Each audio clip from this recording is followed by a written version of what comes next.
ನಾನು ಇವತ್ತೊಂದು ಹಲಸಿನ ಹಣ್ಣಿನಿಂದ ಹೋಳಿಗೆ ರೆಸಿಪಿನ ಶೇರ್ ಮಾಡ್ತಾ ಇದ್ದೇನೆ.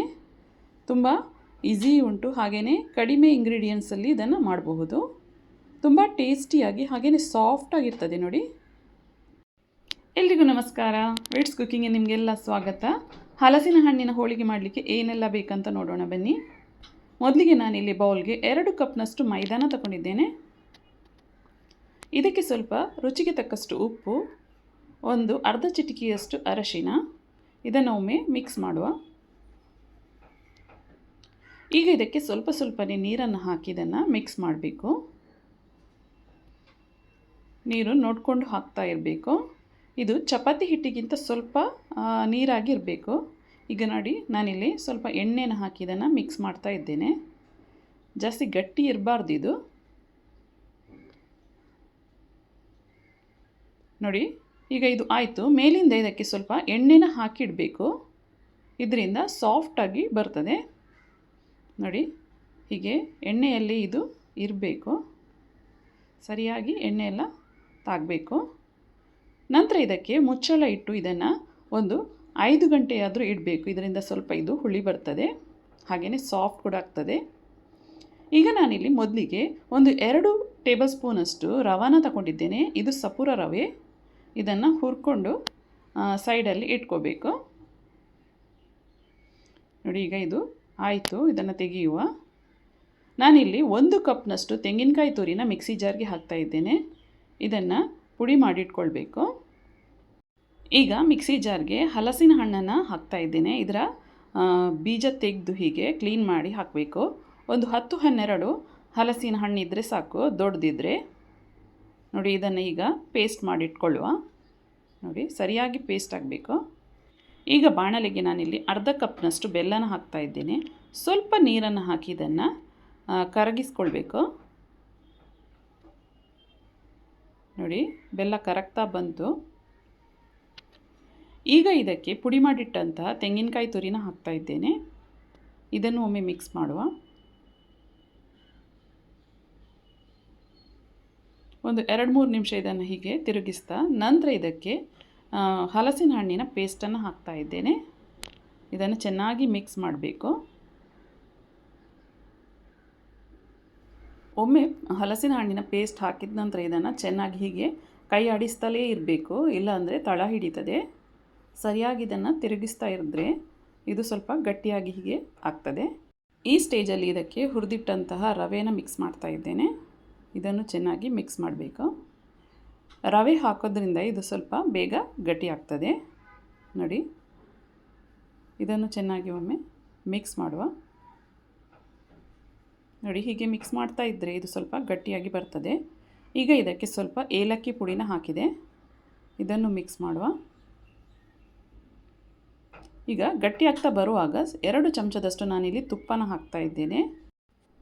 ಇದನ್ನು ಒಮ್ಮೆ ಚೆನ್ನಾಗಿ ಮಿಕ್ಸ್ ಮಾಡುವ ನೋಡಿ. ಈಗ ಇದು ಆಯಿತು.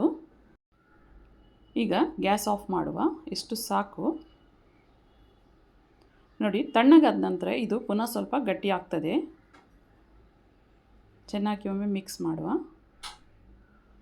ಈಗ ಇದರಿಂದ ಉಂಡೆನ ಕಟ್ಟಿಟ್ಕೊಳ್ಳುವ ನೋಡಿ. ಚೆನ್ನಾಗಿ ಉಂಡೆ ಮಾಡಲಿಕ್ಕೆ ಬರ್ತದೆ. ಸ್ವಲ್ಪ ಎಣ್ಣೆ ಇಲ್ಲಾಂದರೆ ತುಪ್ಪನ ಕೈಯಲ್ಲಿ ಹಾಕಿ ಹೀಗೆ ಉಂಡೆ ಮಾಡಿ ಇಟ್ಕೊಳ್ಬೇಕು ನೋಡಿ. 5 ಗಂಟೆಯ ನಂತರ ಇದು ಮೈದಾದ ಮಿಕ್ಸ್ಚರ್ ನೋಡಿ ಸಾಫ್ಟ್ ಆಗಿದೆ. ಇದರಿಂದ ಕೂಡ ಈಗ ಉಂಡೆ ಮಾಡಿ ಇಟ್ಕೊಳ್ಳುವ ನೋಡಿ. ಸೈಡಿಂದ ಹೀಗೆ ತೆಗೆದು ಇದನ್ನು ಉಂಡೆ ಮಾಡಿ ಇಟ್ಕೋಬೇಕು.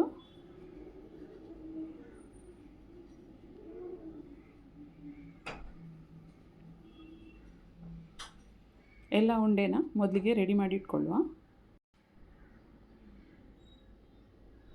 ಈಗ ಒಂದು ಬಟರ್ ಪೇಪರ್ ಇಲ್ಲಾಂದರೆ ಬಾಳೆ ಎಲೆ ಕೂಡ ಆಗ್ತದೆ, ತಗೊಂಡು ಹೀಗೆ ಮೈದಾದ ಮಿಕ್ಸ್ಚರ್ನ ಹೀಗೆ ಸ್ಪ್ರೆಡ್ ಮಾಡಬೇಕು. ನಡುವಿನಲ್ಲಿ ಹೀಗೆ ಹೂರಣನ ಇಟ್ಟು ಇದನ್ನು ಹೀಗೆ ಸೀಲ್ ಮಾಡಬೇಕು. ಎಕ್ಸ್ಟ್ರಾ ಇಲ್ಲಿ ಡೋನ ನಾನಿಲ್ಲಿ ತೆಗಿತಾ ಇದ್ದೇನೆ. ಇದನ್ನು ಹೀಗೆ ಉಲ್ಟಾ ಇಟ್ಟು ಸ್ವಲ್ಪ ಕೈಗೆ ಎಣ್ಣೆ ಇಲ್ಲಂದರೆ ತುಪ್ಪ ಹಾಕಿ ಇದನ್ನು ಚೆನ್ನಾಗಿ ಹೀಗೆ ಸ್ಪ್ರೆಡ್ ಮಾಡಬೇಕು.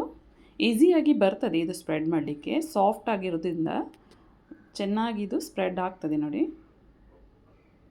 ಹೀಗೆ ಮಾಡೋದು ಕಷ್ಟ ಅಂದರೆ ಇದಕ್ಕೆ ಮೇಲಿಂದ ಇನ್ನೊಂದು ಬಟರ್ ಪೇಪರ್ ಇಟ್ಟು ಮೇಲಿಂದ ಚಪಾತಿ ಮಣೆಯಿಂದ ಇದನ್ನು ಪ್ರೆಸ್ ಮಾಡಿದರೂ ಆಗ್ತದೆ ನೋಡಿ. ಈಗ ಇದು ಆಯಿತು, ಸಾಕು ಇಷ್ಟು ದೊಡ್ಡದು. ನಿಮಗೆ ಎಷ್ಟು ದೊಡ್ಡ ಹೋಳಿಗೆ ಬೇಕು ಹಾಗೆ ಉಂಡೆ ಮಾಡಿಟ್ಕೊಳ್ಬೇಕಾಗ್ತದೆ ನೋಡಿ. ಇಷ್ಟು ದೊಡ್ಡದು ಸರಿಯಾಗಿದೆ. ಈಗ ಇದನ್ನು ನಾನು ಬಿಸಿಯಾದ ತವದ ಮೇಲೆ ಹಾಕ್ತಾ ಇದ್ದೇನೆ.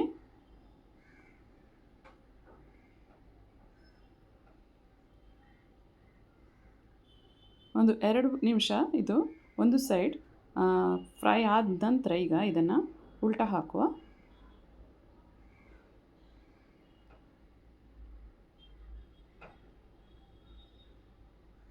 ಪುನಃ ಇದನ್ನು ಉಲ್ಟಾ ಹಾಕುವ ನೋಡಿ.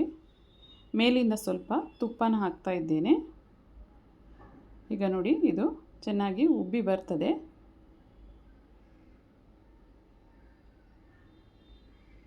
ಒಂದು 2 ನಿಮಿಷ ಇದನ್ನು ಹೀಗೆ ಮೀಡಿಯಮ್ ಫ್ಲೇಮಲ್ಲಿ ಕಾಯಿಸಿದರೆ ಸಾಕು ನೋಡಿ. 2 ಸೈಡಲ್ಲಿ ಚೆನ್ನಾಗಿ ಇದು ಬೆಂದಿದೆ. ಈಗ ಇದು ಆಯಿತು, ತೆಗೆಯುವ ನೋಡಿ. ಸಾಫ್ಟಾಗಿ ಬಂದಿದೆ. ಇನ್ನೊಂದು ಹೋಳಿಗೆನ ರೆಡಿ ಮಾಡುವ.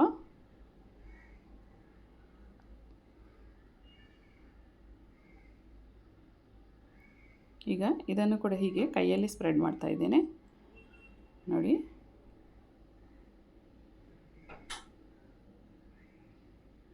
ನೋಡಿ ಇದು ಕೂಡ ರೆಡಿ ಆಯಿತು.